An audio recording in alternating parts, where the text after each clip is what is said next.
Fala galera, sejam muito bem-vindos ao programa Conectados. Que momento especial. A gente aguardou e esperou muito por esse dia e eu tenho certeza que esse programa, o programa Conectados, esse novo programa da TV Ondas Play vai abençoar a tua vida. É um programa voltado para a juventude cristã, onde a gente vai falar de diversos assuntos, diversos temas, que eu tenho certeza que vão ser um canal de bênção para a tua vida. Hoje, nesse programa de estreia, é um programa extremamente especial. Eu estou aqui, quero apresentar essa bancada maravilhosa que está comigo. Quero começar apresentando minha esposa, Carol Farraia, que está aqui com a gente e vai me ajudar na condução desse programa.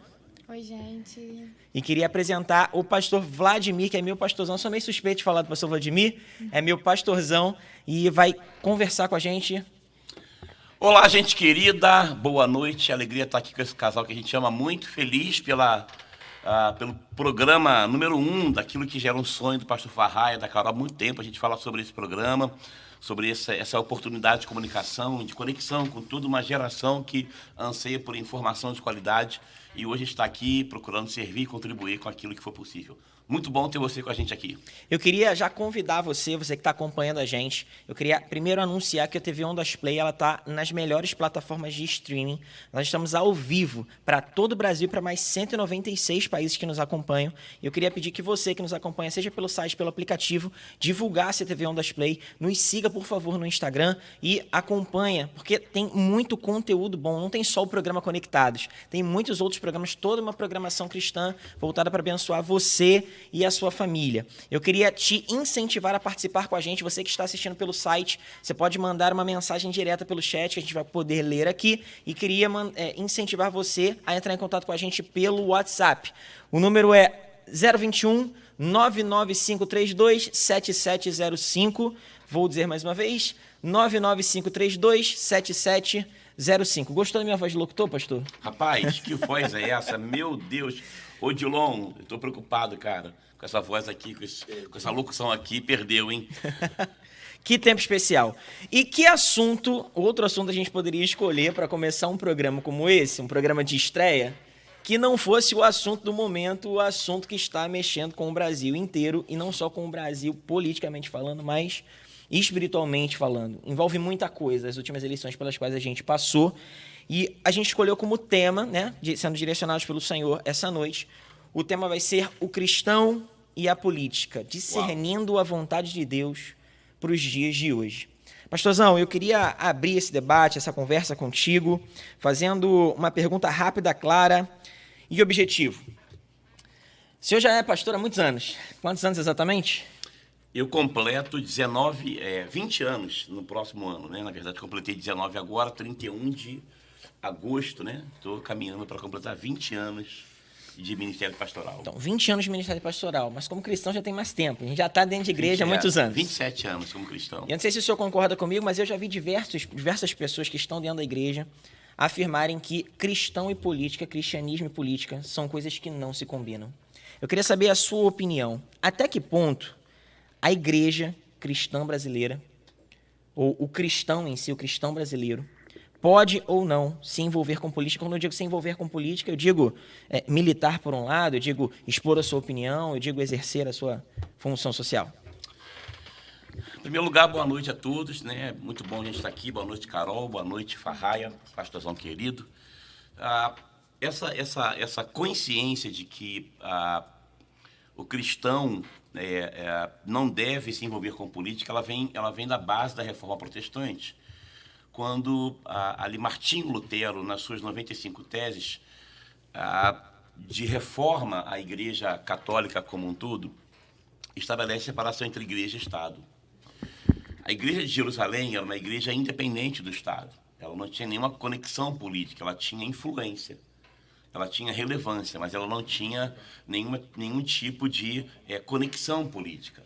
Ao longo dos séculos, a partir do crescimento da Igreja Católica e também da decisão a partir de Constantino, de que cada criança nascida dentro da esfera de influência do Império Romano deveria se tornar cristã por meio do batismo, criou-se uma conexão, uma ligação praticamente de nascença com a política, ou seja, cada pessoa que nasce no Império Romano, ela é cristã por nascimento. Por isso é que ela, quando não se batizava, já passava uma mensagem que era pagã, e o entendimento de que ela era amaldiçoada. Sim. Então, isso gerou uma conexão e uma correlação completamente ligada entre a igreja e a política, a igreja e os reis, os papas e os reis. Então, os papas tinham influência política sobre os reis e, com isso, ganhavam benefícios e riqueza. E os reis queriam a bênção dos papas para que pudessem sair a vitória com o seu exército. E Martinho Lutero, então, ele vem com a reforma protestante e faz uma das teses, uma das 95 teses, é a separação entre a igreja e o Estado. E a partir disso, então, você tem uma separação radical. E ao longo do tempo, o que foi se compreendendo é que, na verdade, não é que o cristão não deva falar sobre política, ou que a igreja não deva falar ou pensar sobre política, mas o fato de que a igreja precisa compreender o seu papel social, a sua influência na cidade e na sociedade e saber como lidar com todos os processos políticos sem que isso influencie e corrompa a sua mensagem. Né? Existe a política como ciência, como a área de influência, como lugar de fala.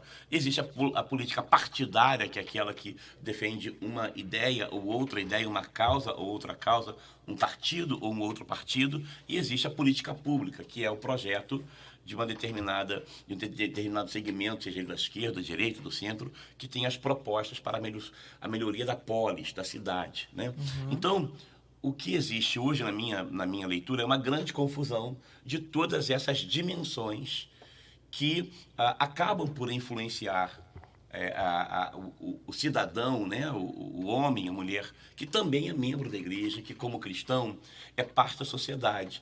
E sem uma orientação clara, sem um preparo claro, e sem a igreja, e para mim, pastor Farraia, Carol, o maior erro, vamos dizer assim, a maior negligência que nós cometemos foi exatamente a igreja nunca falar sobre política e decidir falar apenas no período de eleições. Isso aí que é um grande erro. Na verdade, a igreja deveria pensar em que a razão de nós sermos igreja é a expansão do reino. Jesus, quando ressuscitou, ele ficou 40 dias com os discípulos, falando sobre o reino. Ele falou sobre a igreja, falou sobre o reino. Então, o nosso olhar sobre o reino precisa levar em conta de que a igreja existe para que o reino aconteça. Então, eu como cidadão, eu como publicitário, você como dentista, Carol, né, como professora, nós exercemos um papel na sociedade. E esse papel na sociedade é, por extensão, a expressão da nossa fé, do nosso testemunho, da nossa conduta. Então, a forma da gente se conduzir é a mensagem mais poderosa, é a mensagem mais forte, é a mensagem mais viva.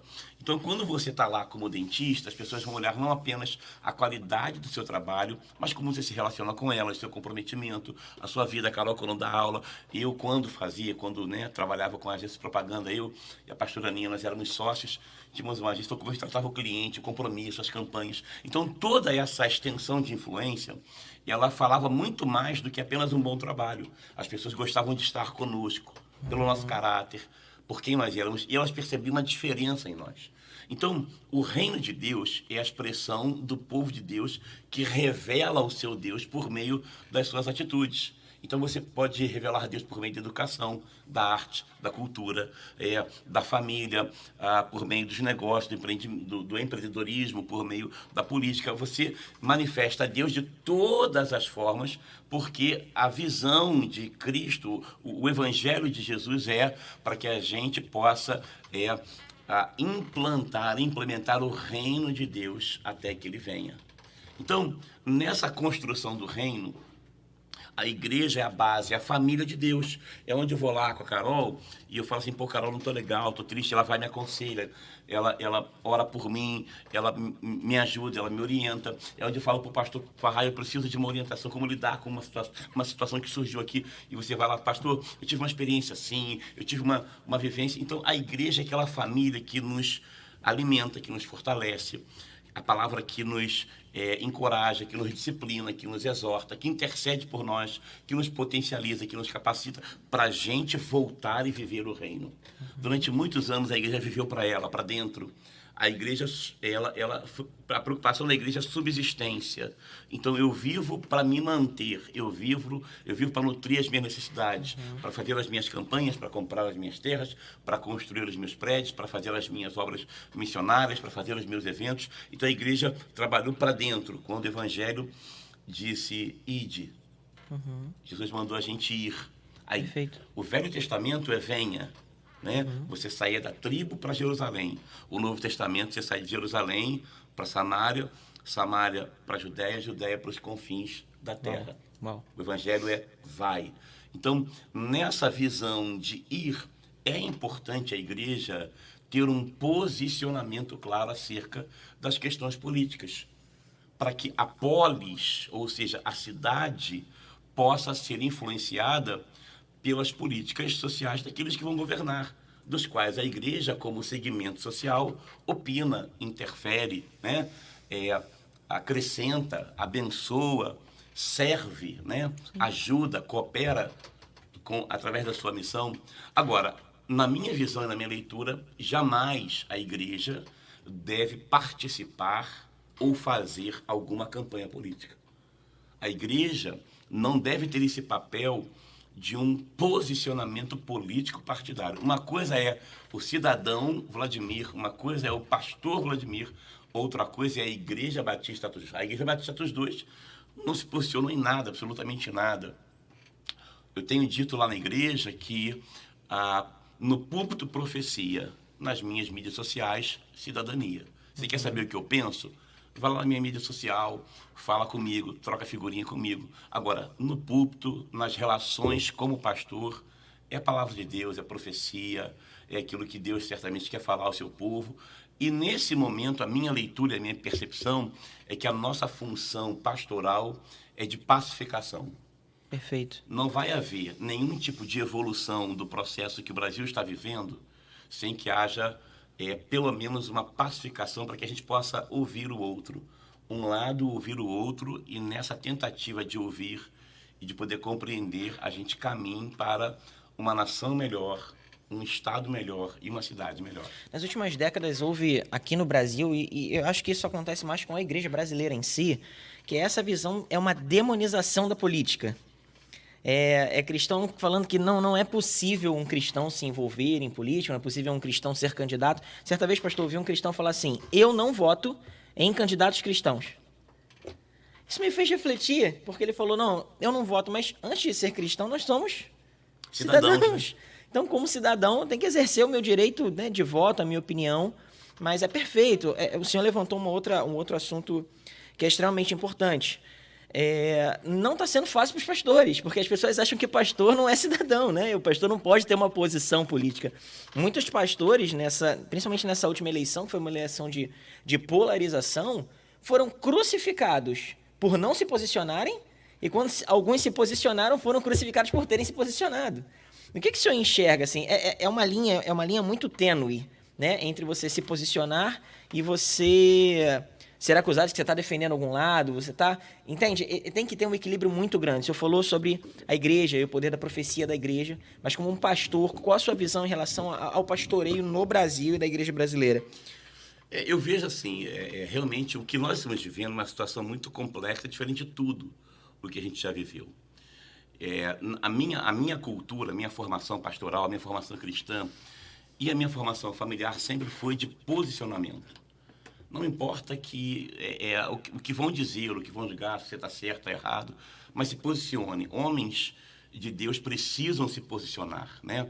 É assim que você cresce, é assim que você toma decisões difíceis, é assim que você ganha e conquista espaços, é assim que você erra, aprende, amadurece, se arrepende, evolui.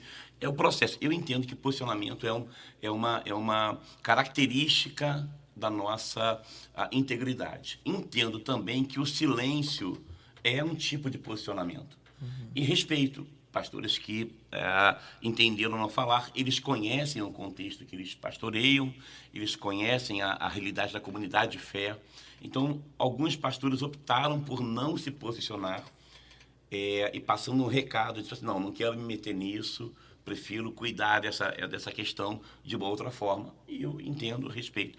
Eu entendi que era necessário eu me posicionar a partir do momento em que temas que eram frontalmente contrários à Bíblia estavam sendo levantados. E eu entendi que nesse momento, e apenas nesse recorte, deveria ser a nossa posição. Em nenhum momento a nossa igreja, ou algum pastor da nossa igreja, ou algum líder se posicionou usando o equipamento da igreja, a estrutura da igreja, as mídias da igreja, o púlpito da igreja, por algum candidato. Mas todos os pastores se posicionaram por princípios. Então a nossa igreja foi clara a dizer, nós não acreditamos, nós não apoiamos nenhum projeto que apoie aborto. Porque a Bíblia é a favor da vida desde a sua concepção. Está lá no Salmo 139, versículo 16. Ainda quando eras substância informe, eu já te conhecia. O próprio João Batista em Lucas 1 adora Jesus, né? No ventre, João e Jesus, né? Então, nós somos contrários a esse tipo de política pública. Nós somos contrários à descriminalização das drogas. Nós somos contrários, né, à ideologia de gênero, à exposição precoce das crianças à sexualidade e às suas possibilidades. Naquele contexto, naquela idade, elas não estão prontas para isso. Então, nossa posição foi muito em cima de princípios. Sim. E isso ficou claro para a nossa comunidade. E agora, existe um fenômeno, e eu quero também estender para essa dimensão, que é o fenômeno da mídia e dos grandes pastores. Então, quando, por exemplo, um pastor, o Silas Malafaia, um pastor conhecido nacionalmente, mundialmente, fala, e ele emite uma opinião, é como se fosse uma tsunami, uma onda vindo, que fosse a voz de todos. Eu não estou dizendo que ele está certo ou que ele está errado. O que eu estou dizendo é que os ecos vão passando uma ideia para a sociedade que todo mundo está falando aquilo. Entendeu? Esses dias aconteceu algo terrível, terrível. Quero aqui aproveitar a oportunidade aqui que você, Carol e Farré, estão me dando para pedir perdão a todos os nossos ouvintes aqui, em nome de um pastor, em nome de uma igreja aqui no Rio de Janeiro, que o pastor disse, olha, quem votou no PT é meu inimigo. E o Nordeste nunca mais meu dinheiro, são preguiçosos. Então, foi algo tão fora do eixo, fora da palavra, fora, sabe, dos princípios cristãos do amor. Discurso de ódio. Discurso de ódio, foi xenofobia, né? Foi algo tão terrível que quem ouve pensa assim, não, os pastores pensam assim, as igrejas pensam assim, e não é verdade. Não é verdade. Ao contrário. O fato maior é que muitos pastores que mergulharam passionalmente nesse processo estão também feridos com a aparente falta de lisura do processo. E aí isso gerou no coração de alguns uma passionalidade de defesa, né? Então a gente está vivendo um momento de muitas instabilidades e, infelizmente, alguém fala uma coisa e aquela parte é como se falasse pelo todo. Mas, na verdade, falando aqui a partir da nossa igreja, para a maioria absoluta das igrejas que eu conheço, e pastores sérios que falaram no Brasil todo, eles se posicionaram por princípios, se posicionaram por crenças oriundas da palavra, se posicionaram dizendo assim, gente, nós não podemos abrir mão daquilo que as Escrituras dizem. Eu quero... se vocês me permitirem, Carol, claro, ampliar essa discussão, sim, porque é muito comum você ouvir o pessoal falar assim, mas o importante, pastor, é o amor. Mas o importante é o amor. Concordo. O meu último sermão do mês de outubro foi, né, o sermão anterior ao sermão das eleições, foi sobre, no final de tudo, vai permanecer o amor. Eu creio que o mais importante é o amor. Mas que amor? Exatamente, um conceito deturpado de amor, qual o conceito de amor que tem na sociedade? Qual é o conceito de amor? Né? Eu vejo cantores cristãos fazendo músicas aqui, ali, né? e músicas ideológicas, politizadas, que estão no 5º casamento. Mas o importante é o amor. Ei, da onde vem o princípio? Então, na verdade, o que nós precisamos hoje é trazer de volta os conceitos à palavra e a palavra dizer para nós que tipo de amor que é importante. E na minha leitura, não há nenhum outro amor a não ser aquele que vem de Deus. Deus não sente amor. Deus é amor. O caráter divino é um caráter amoroso. Deus age em amor. Ou seja, se Deus vai corrigir a Carol, Deus vai corrigir em amor. Se Deus vai dar esperança e alimentar a esperança no coração da Carol, vai fazer isso em amor. Se Deus vai fechar uma porta para o pastor Farraia, vai fechar em amor. Ou seja, a justiça de Deus, né? A glória de Deus, o amor de Deus, o poder de Deus, né? As ações de Deus são manifestações do seu caráter. E eu tenho certeza que se você olhar na palavra de Deus o que a Bíblia diz que é amor, se for lá em Coríntios 13, você vai ver que o amor tudo suporta, o amor tudo crê, o amor tudo espera, o amor não se ensoberbece, o amor não se alegra com a injustiça, o amor não apoia o mal. Então, o que importa é o amor, sim, mas o amor que procede de Deus. Então, perfeito. O nosso maior desafio nesse tempo como igreja é formar cristãos que pensem também politicamente. Porque durante muitos anos a gente demonizou e entregou para o diabo aquilo que era de Deus. Nada pertence ao diabo, nada. Do Senhor é a terra e a sua plenitude, o mundo e todos os que nele habitam. Tudo é de Deus. Mas Deus consignou a mim, a você, a Carol, a nós que estamos aqui, a você que está nos ouvindo aí, nos assistindo, Deus consignou a gente a autoridade do governo. E o homem pegou o cetro das suas responsabilidades e passou para as mãos do maligno. Então, a política é do diabo, não tem que se envolver nisso. Não, televisão é do diabo, não tem que se envolver nisso. Não, teatro, arte, dança, isso é... E aí a gente viu que todo esse cenário ao nosso entorno se tornou um cenário promíscuo, se tornou um cenário corrupto, se tornou um cenário ideologizado, porque nós, como seres pensantes e como seres sociais, abrimos mão de estabelecer a arte por meio dos princípios. Um cinema cristão, não apenas cristão no sentido religioso, mas um cinema que você veja um filme, cara, aquilo me inspirou, aquilo mexeu comigo. Né? Então, não só filmes bíblicos não só filmes bíblicos ou com temas religiosos, mas filmes que, o bem vence o mal e essa vitória do bem e do mal seja mais do que... Porque a ideia americana era o seguinte, o herói apanhava, mas no final ele vencia. O que o americano queria passar? Um ideal imaginário de que sempre o bem vai vencer o mal. Ultimamente, você pode pegar as grandes produções, você pegou lá, por exemplo, aquele que era o inimigo do Batman, o Coringa, né? Que teve aí, foi... Então você vê produções extremamente melancólicas, psicodélicas, onde o mal vence, onde o mal triunfa. Então, eu acho interessante essa demonstração da riqueza do caráter, do espelho da sociedade. Mas o triunfo do bem não pode deixar de existir, porque sempre o bem vencerá o mal. Esse é o fim. É aquele ditado que diz... eu conheço a Bíblia, eu sei como tudo vai acabar e vai acabar bem. Nós lemos a última página da Bíblia, né? Nós lemos a última página, Billy Graham disse, né? E vai acabar tudo bem. Pastorzão, tempo de polarização não tá fácil. O Instagram virou um ambiente de guerra. As redes sociais viraram... Tem mais gente morrendo no Instagram do que morrendo na Segunda Guerra Mundial, eu acho. E você entra no Instagram, é um atacando o outro, é um falando do outro. E, infelizmente, chegam a nós notícias de irmãos que optaram e falaram, não, então eu não quero, e deixa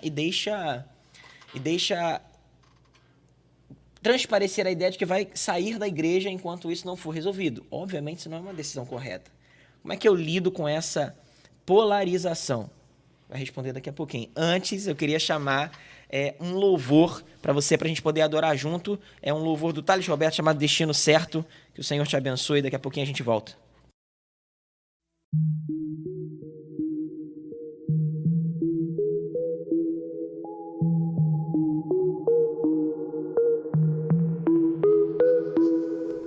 A nova TV Gospel que chegou para ficar na sua Smart TV, também no celular, em rede nacional e internacional, pra família cristã, pra família em geral. TV Ondas Play no conforto do seu lar, TV Ondas Play pra onde quiser levar. Espalha pra geral, que é só baixar. Espalha pra geral, é fácil de acessar. TV Ondas Play, a sua TV Gospel. Aqui você vê o que você quer ver. TV Ondas Play, a sua TV Gospel. Aqui você vê o que você quer ver.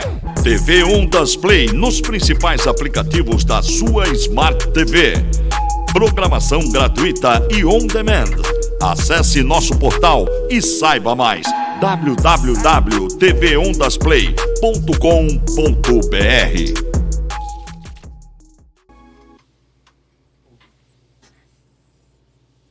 Que louvor abençoado, voltamos depois dessa canção incrível do Thales Roberto. Pastor, a gente estava falando sobre mídia social, sobre como as pessoas estão se atacando no Instagram, se atacando nas redes sociais e como isso tem afetado a igreja em si. A gente não pode aceitar que a igreja fique dividida.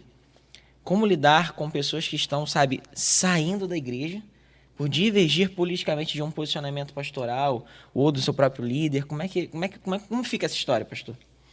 Eu acho que assim, o comportamento das mídias sociais, a gente está aqui com a Carol, que também tem uma conexão legal com as mídias sociais. Há um padrão de mídia social onde as pessoas falam sempre na terceira pessoa. Disseram, falaram, para quem pensa assim. Então, já há uma cultura do próprio contexto, do próprio ambiente mídia, em que as pessoas falam por meio de indiretas, né? E uma vez eu preguei na igreja, quando você faz uma indireta, você acaba atingindo todo mundo que não é o teu alvo, menos aquele que é o teu alvo, né? Então, eu acho que esse é um comportamento já das próprias mídias sociais, da própria rede social, um comportamento sociológico, né? Assim, onde as pessoas falam ou por metáforas ou falam indiretamente. E aí, quando entrou o cenário político, na verdade, a única coisa que mudou foi o tema, foi o conteúdo. E isso, obviamente, é aquecido por um discurso polarizado, em alguns momentos, tanto de um lado quanto de outro, extremista, defendendo ideias, teses com um ânimo e um discurso muito violento, muito forte, acabou acirrando tensões entre irmãos. E o nosso maior desafio, como eu disse, é a gente entender o papel pastoral e o papel da igreja num cenário de uma nação dividida. Em um dos meus sermões, no mês de outubro, eu ministrei uma palavra que eu entendi isso. Quando Israel se dividiu em duas nações, o Reino do Norte com Jeroboão e o Reino do Sul com Roboão, toda a estrutura social foi afetada. Então, em Jeroboão se construiu um templo em Samaria. Em Roboão permaneceu-se a adoração em Jerusalém. Você vai ver isso lá na frente, quando a mulher samaritana fala assim: aonde eu devo adorar? Lá no Monte Jesurum? Ou aqui em Jerusalém, onde os nossos pais, né, adoraram? E Jesus diz: olha, é como se ele dissesse nem uma coisa nem outra, né? O que importa, vem a hora agora, é que os verdadeiros adoradores adorarão o Pai em espírito e em verdade. Mas você percebe quantos séculos se passaram em que houve uma ruptura de adoração, uma ruptura, né, de comunhão, uma ruptura de vida e expressão de fé. Então, a palavra que Deus me deu foi: numa nação dividida, não permita que a sua casa se divida. Porque a cultura desse tempo mostrou que os pais, que eram teoricamente mais conservadores, votaram no candidato da direita. E os filhos, que são de uma geração posterior, mais progressista, voltaram no candidato da esquerda. Então, a casa acabou se dividindo, os discursos em casa começaram a se tornar intolerantes, irônicos, né? E a gente, olha aqui o filho aqui, olha lá, tá vendo isso aqui? É o seu candidato, isso aqui é o seu candidato. E isso gerou uma tensão. Então, a palavra que Deus me deu foi: numa nação dividida, não permita que a sua casa se divida. Numa nação dividida, não permita que a sua cidade se divida. Em estados, por exemplo, do sul do Brasil, circulou listas onde determinados comerciantes que defendiam aquela ideologia ali estavam sendo divulgados assim: não compra nessa loja. Boicotados, né? Entendeu? Então, assim, a divisão da nação chegou na cidade.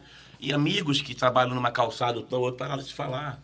Então, a gente não pode permitir isso. E, em última instância, numa nação dividida, não permita que a sua igreja se divida. Graças a Deus, nossa igreja, ela passou por isso. Houveram algumas pessoas, sim, que que eram mais ligadas, mais conectadas politicamente e em política partidária, que sentiram mais a nossa posição. Mas o grande bojo, a igreja, em sua absoluta maioria, entendeu, inclusive pessoas que votaram na esquerda, que compreenderam a minha posição, respeitaram a minha posição e seguiram em frente. Porque o evangelho não é de esquerda, o evangelho não é de direita, o evangelho é do alto. Perfeito. O evangelho é sobre a política, passa além da política. A polis, as iniciativas políticas, os projetos políticos. Eu tenho dito isso. Você não precisa ser feminista para defender a mulher, você precisa ser cristã. Você vai lá ver na Bíblia, e na Bíblia você tem, então, Jesus dando voz à mulher, dando vez à mulher, o lugar de fala da mulher, quem deu foi Jesus. Não são... Então, é importante em políticas sociais? É claro que é importante, mas você não precisa corromper a verdade para que você tenha um ganho de direito. Então, eu acho que o mais importante é a gente entender o lugar de fala da igreja. E a igreja, ela tem uma fala para todas as pessoas. O evangelho não é para os religiosos. A Bíblia não é um livro para falar à igreja ou ao crente. A Bíblia é um livro para pessoas. Sim. Quando eu estive na Coreia do Sul, por exemplo, na Coreia você não vê uma propaganda. A Coreia é uma nação que talvez 70%, 80% cristã.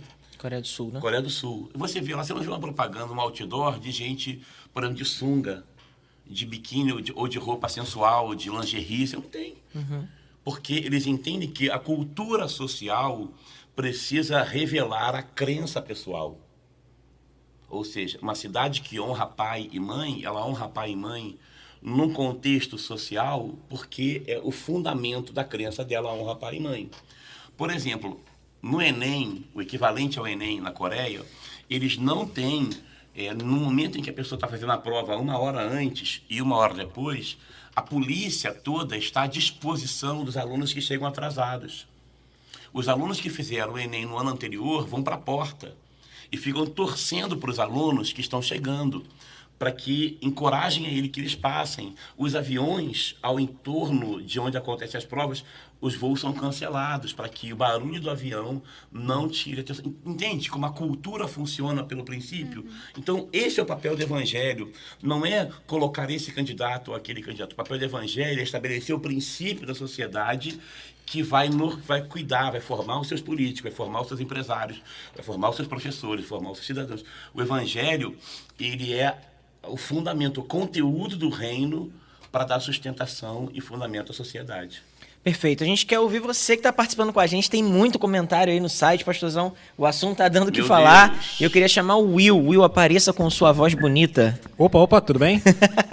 Will, vocês não conseguem ver o Will, mas o Will é igual aquele... Imagina o Predador. Você lembra do Deus. Predador? Não, mas Você lembra do Predador? Só que ele é o Predador, ele é o Predador top. É o Predador Ele top. Rapaz, O Predador galã. Não tem como a gente mostrar aqui, né? Não tem mas, como. cara, a gente vai fazer um sorteio. Conheça o Will. Conheça Passa o Will. dia com o Will. Ah, O cara é pode- bonito, simpático. Rapaz, olha, gostei. Rapaz, esses dreads aí são sensacionais. Demais. Tá solteiro, tá casado, Will? Solteiro. Meu Ih, Deus, O que vai meu Deus. fazer? O Tinder de Jesus. Essa parte é comigo. Queremos ouvir Aí, agora é essa Carol. parte, Carol. Conectou a Carol. Então chama os comentários aí, Carol. E aí, Will, vai ler aí pra gente? Vamos sim, vamos lá. Alcides da Bel. Boa noite, Deus abençoe a vida de cada um, sejam canais de bênção. Tem mais um aqui, Paulo, desejando aqui pra gente boa noite. Né? Mais um aqui, a Ana. Deus abençoe a todos. O reino de Deus vai além da igreja e da estrutura. O reino entra nos pilares da sociedade. Lilian, dizendo aqui, boa noite, que Deus nos dê sabedoria, força e nos revista com o seu espírito para nos conduzir até que Jesus venha. Em nome de Jesus, porque senão... Eu queria pegar esse comentário aí da Ana, da Pode falar. pastora Ana, e achei muito legal isso aqui, né? O reino de Deus vai além da igreja e da estrutura, o reino entra nos capilares da sociedade, é isso. Essa é a ideia do evangelho. O evangelho, durante muitos anos, talvez, se você fizer um estudo da história, ou da sociologia, ou da filosofia, o pensamento, mano. Se pegar em Rousseau, no século XVIII, é que houve uma grande mudança. Porque se pegar o século XVI com Lutero, ali Calvino, por exemplo, que era francês e foi para Genebra, na Suíça, Genebra é uma cidade suja. Genebra é uma cidade, as piores cidades. Os padres eram os cafetões de Genebra. Então, Genebra é um lugar de prostituição, de lixo. E Calvino, do púlpito, pregando, pastoreava Genebra. Ele não fazia política partidária, ele não falava vote nesse ou naquele, mas ele pregava princípio que norteava as determinações, as construções, as iniciativas, os programas. Então foram construídos hospitais, criadas universidades. A Universidade de Genebra é fruto de Calvino. Você pega em Genebra hoje, 85% das decisões sobre os grãos do mundo é tomada em Genebra. A OMC, a sede é em Genebra. A Cruz Vermelha é criação de Calvino, Genebra. A OMS, a Organização Mundial da Saúde, lá do Tedros Adhanom, é Genebra. Tudo isso nasceu de um cara que decidiu, por meio dos princípios do Evangelho, influenciar a sociedade. Genebra foi conhecida como a Jerusalém do século XVI. Então, você pega hoje, qual é o melhor e mais caro chocolate do mundo? Chocolate suíço. Qual o melhor e mais caro relógio do mundo, os relógios de Genebra? Os bancos suíços, né? A questão dos impostos. Então, tudo isso veio. Você pega, por exemplo, agora mais recentemente, para o nosso contexto, Martin Luther King. A evolução do processo contra o racismo na América do Norte não seria a mesma se não tivesse um homem corajoso e ousado como Luther King, que do púlpito pregou o Evangelho com aplicações à política social, da justiça e das questões raciais. Perfeito. Então, Nosso desejo é esse. É isso que a a mensagem gente rompa, entendeu. né? Agora, o que a gente ouve muito e que eu fui bastante contundente nesse cenário que a gente viveu foi, muita gente diz assim, pastor, você não pode pregar isso. Pastor, você não deve pregar isso. Pastor, cuida. Irmãos, existem duas realidades nesse discurso. Você não pode pregar isso. Primeiro, você tem que ter sensibilidade para ver corações que estão preocupados com você, para que você não se meta em problemas. E segundo, pessoas que querem cercear a sua fala. Querendo dizer o seguinte, o teu lugar de falar é até aqui. Daqui para cá falo eu, ou falam os outros. E não é assim. Deus nos colocou, o papel da igreja é um papel pastoral, vamos cuidar. É um papel missional, vamos evangelizar. Mas é um papel profético, vamos alinhar o céu com a terra. Não é essa oração do Pai Nosso? Seja feito assim na terra como é no céu. Então, o pastor, ele precisa ter essa ousadia profética, essa coragem de trazer o tema sem que a gente possa usar o tema para dividir, mas sim usar o tema para restaurar, para corrigir. Pensa comigo aqui 3 episódios bíblicos rapidamente. Aqui comigo, William, e Odilon e Janu, que estão aqui ao nosso entorno aqui. Quando você tem Elias sendo confrontado por Acabe, Elias fala para Acabe o quê? És tu o transtornador de Israel? E o que Elias fez?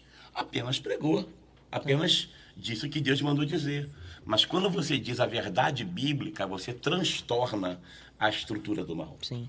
Quando o endemoniado gadareno está diante de Jesus, o endemoniado diz assim, por que viestes a mim, ó Filho do Deus Altíssimo, atormentar-me antes do tempo? Cara, Jesus não atormentou ele. Jesus libertou ele, mas a libertação é tormenta para quem está em trevas.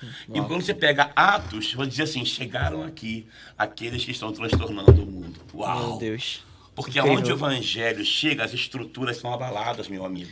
Incrível. Então, eu também entendo que muito dessa oposição, entre aspas, que, né, na verdade, pelo menos nós não vivemos isso, né? Mas talvez alguém tenha vivido isso, alguma igreja, desse levante, assim, de ruptura com igrejas, é também o fato de que o evangelho toca em áreas sensíveis do pecado humano. E quem está descansado no pecado jamais ficará em paz com a pregação do evangelho. Uau, isso é muito forte. Forte demais. Arrepiou, hein, pastorzão? Tem mais comentário? Vamos lá. Vai projetar uma foto do Will? O Dilon tá Meu falando que Deus! vai projetar uma foto do Will. Uau, tem que Meu peraí, Deus. Peraí, Will. Botar Tem a que foto do autorizar aí, predador Will. do Tem lado. direitos autorais aí nessa foto aí. A gente vai postar uma foto, Will. Nossa Tem missão. muitos comentários aqui. estranho, tá aqui, Inglês. americano aqui, a galera aqui, mandando aqui, uau, uma galera aqui acompanhando aqui a TV Ondas Play aqui. E, em vários e agora lugares para do testar o mundo, né? inglês, pastor? Ah, rapaz, vamos lá. Não, eu... Sim, excelente. aí. A gente quer trazer também, lembrar vocês, assim, tem muita gente que está acompanhando com a gente pelo site, mas você tem a liberdade também de assistir na sua TV. A TV Ondas Play, ela tá disponível em diversos canais. Se você seguir a gente lá no Instagram, tem o passo a passo de todos os canais disponíveis onde você pode assistir a Ondas Play deitado no sofá, no conforto do teu lar, e é 24 horas por dia de uma programação cristã para abençoar tua casa, teu lar, e que tempo especial demais. Meu pastor, vai mandar agora? Vai mandar foto? Então, manda foto, Will. Cadê? O Odilon quer casar o Will de qualquer jeito hoje. Não, o contrário. Ah, O contrário. cadê o Will? Bota a sua Vamos foto lá, aí. então. Pior foto. Meu Deus do céu. Aplaudir aí, Vamos aplaudir, vamos aplaudir. Muito bom, Will. This is the man. This is the man. Meu Deus do céu. O contrário. Como eu disse. As interessadas podem entrar em contato pelo WhatsApp. Meu Deus, vamos falar o WhatsApp de novo dos Eu comentários? juro, Tem eu comentário aí juro. no WhatsApp? Chegou? Tem. O contato é, se você quiser mandar mensagem pra gente no WhatsApp, é 021 99532 7705. Você pode, por favor, mandar pra gente aí. A gente tem mais um tempinho, alguns minutinhos de programa, mas a gente quer ouvir também a tua opinião. Tem sido um programa extremamente abençoador, a gente tá com o coração assim em festa, em alegria. E eu queria, pastorzão, te dar... Você é um pastorzão muito querido, você é um pastorzão, como a gente chama, né? Uma pessoa que fala... É um pastor de pastores, e não só na nossa cidade aqui, né, de Maricá, onde a gente está gravando ao vivo, mas do Brasil inteiro. Eu creio que essa mensagem está chegando lá nos Estados Unidos, eu creio que essa mensagem está rompendo as fronteiras do Brasil. E eu queria que você desse uma palavra a respeito de todas as profecias que estão sendo liberadas sobre a nossa nação. A gente viveu um tempo em que o Brasil recebeu muita gente de fora.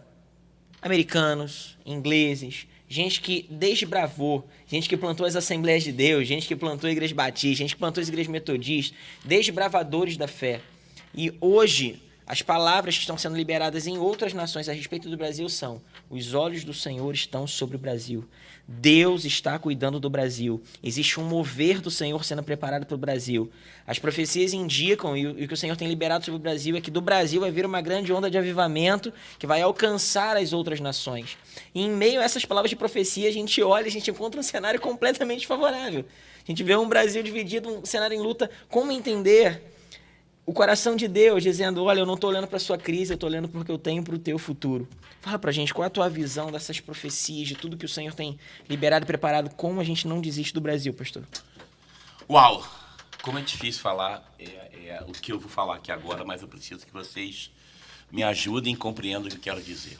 Há 5 anos atrás, agora dia 31 de outubro de 2017, comemorou-se 500 anos da Reforma Protestante, Will.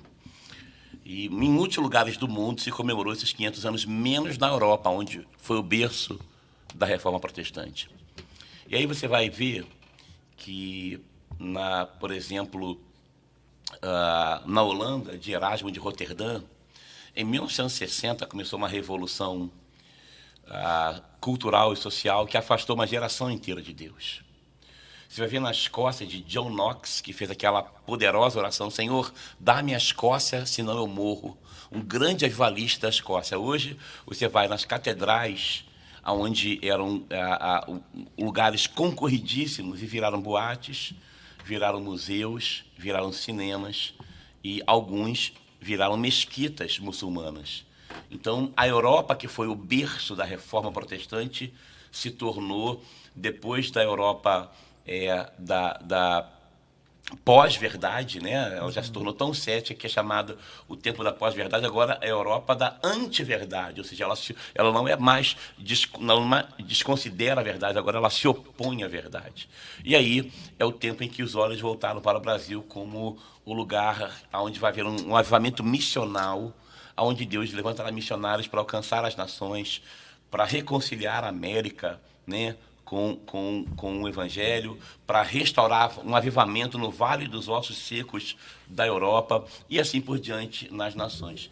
E eu penso que momentos de dificuldade e de adversidade são os melhores momentos para que o povo de Deus se consagre mais a Deus. A oposição, ela faz... E quando eu falo oposição, não estou falando oposição política, estou falando tempos de adversidade, tempos de oposição, tempos onde você perde o conforto, a comodidade, são tempos que te levam a buscar a Deus com maior intensidade, com maior necessidade. E eu acho que está acontecendo no Brasil é exatamente isso, é Deus, na sua soberania, exercendo um toque na ferida da igreja brasileira.